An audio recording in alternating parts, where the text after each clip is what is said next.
The Chargers had a great draft last year with Joe Hickson as their new general manager. You've got a situation with the Rams where they've been brilliant with this combination of Les Snead and Sean McVay, and you got the new leadership with the Raiders, Pete Carroll, John Spytek, and Tom Brady's influence. What do you think the Bolts, the Rams, and the Silver and Black are going to do come first-round draft day?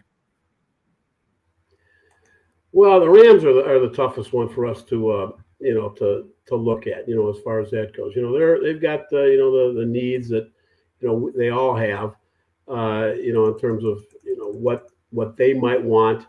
The Chargers, I think, are a little bit easier, to figure out. The Rams need offensive line help. That's something that's critical. They could also use a linebacker, somebody that can play off the ball and can get downhill and thump. That's important to them. We're not sure, how good some of these guys that they've got on their depth chart right now are.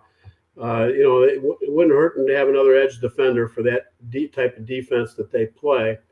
But, they've got some issues in the offensive line, we think that they're going to have to address. And there's some guys out there that they'll be able to get, in the first round. As far as the Chargers are concerned, they could go a lot of different ways. They could go tight end because they like to play 12 personnel. They like the power game. If Loveland happens to be sitting there, former Michigan player, I could see that as a pick.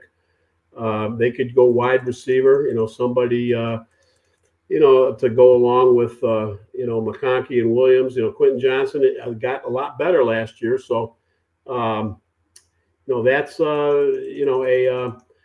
that's a consideration because they could go a lot of different ways. A defensive lineman, some people think Kenny Grant is the guy, a big physical interior defensive tackle, would be a nice pick. And there's another Michigan guy, that might fit with them.